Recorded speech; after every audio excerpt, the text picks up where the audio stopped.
ponsel dan juga tas. Lebih lengkap kita akan tanyakan ke jurnalis Kompas TV Gracia Adur di Gedung Merah Putih KPK. Gracia, sebenarnya apa saja keterangan yang dibutuhkan oleh penyidik KPK sehingga harus ini menyita ponsel dan tas Sekjen PDIP Hasto Kristianto melalui ajudan Hasto? Kalau berkaitan soal itu, Audrey dan juga saudara, belum ada informasi lebih lanjut ataupun penjelasan dari tim penyidik KPK mengapa handphone dan juga tas dari Sekjen PDI Perjuangan Hasto Kristianto ini harus disita oleh tim penyidik saudara. Nah, sampai pada sore hari ini pun masih belum ada kejelasan yang disampaikan oleh tim penyidik KPK terkait soal itu, saudara. Nah, tetapi selama 4 jam Hasto Kristianto berada di ruang penyidik, ini hanya melakukan pertemuan tatap muka dengan tim penyidik di ruang penyidik KPK ini hanya 1,5 jam. Nah, dalam pertemuan tatap muka 1,5 jam itu hanya ini tidak membahas soal pokok perkara dari kasus Harun Masiku, tetapi isinya hanya berdebat antara Hasto Kristianto dengan tim penyidik dari KPK sendiri. Nah, isi perdebatannya adalah soal Hasto ini keberatan jika handphone dan juga tasnya disita oleh tim penyidik. Maka dari hal ini Hasto meminta adanya pendampingan secara hukum karena dari hal ini tidak sesuai dengan KUHAP seperti itu yang disampaikan oleh Hasto ketika bercerita kepada para jurnalis pada tadi siang tadi ini, saudara. Nah, sehingga tadi dari hal ini Hasto meminta bahwa setiap pemeriksaan ini perlu ada pendampingan secara hukum, maka tadi pemeriksaan ini sempat ditunda meskipun Hasto ini sudah memenuhi panggilannya, dan nanti selanjutnya Hasto akan tetap memenuhi panggilannya jika nanti KPK ini sudah menjadwalkan pemeriksaan selanjutnya terhadap Sekjen PDI Perjuangan Hasto Kristianto.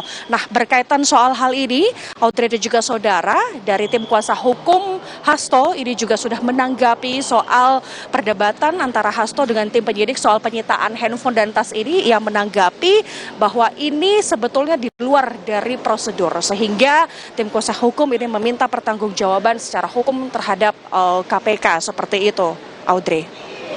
Ya, kalau hari ini Sekjen PDIP sudah memenuhi panggilan penyidik KPK. Lalu pertanyaan berikutnya, sebenarnya gimana sampai dengan sekarang pencarian Harun Masiku yang masuk dalam daftar pencarian orang, kemudian juga daftar Interpol juga nih, tapi hingga sekarang belum juga ditangkap. Ya, sampai hari ini pun juga ini yang masih dipertanyakan oleh kita semua bahwa Harun Masiku ini masih menjadi buron dari tanggal 29 Januari 2020 dan juga di tanggal 30 Juli tahun 2021 ini juga menjadi daftar Interpol seperti itu, saudara.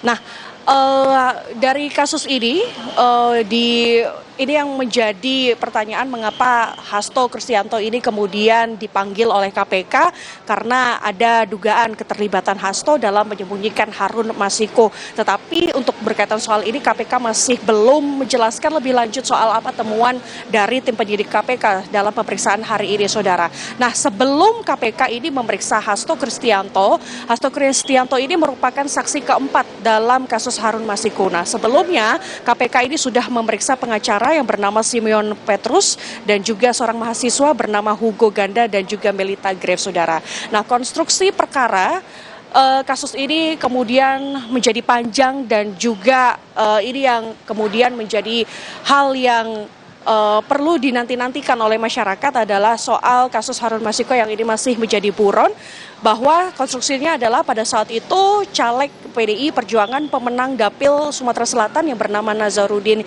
Kemas ini meninggal di tahun 2019.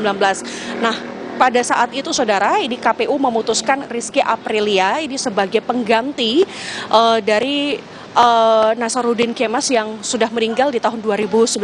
Nah, Rizky Aprilia ini merupakan caleg PDIP pemenang kedua yang menggantikan Nazarudin. Nah, tetapi saudara, dari hasil rapat pleno PDIP ini menginginkan Harun Masiku untuk menggantikan posisi Nazarudin Kemas yang sudah meninggal tahun 2009 lalu.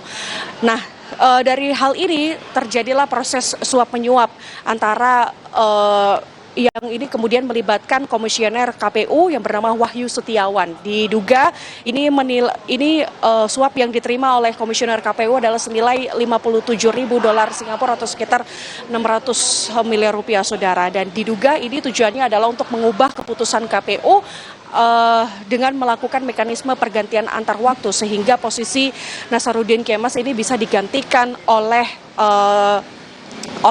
Harun Masiku seperti itu. Nah, Hasto Kristianto yang merupakan Sekjen PDIP ini namanya selalu disebut-sebut dalam persidangan di tahun 2020, yaitu Hasto memerintahkan kuasa hukum untuk mengajukan surat pergantian antar waktu ke KPU. Seperti itu, Audrey.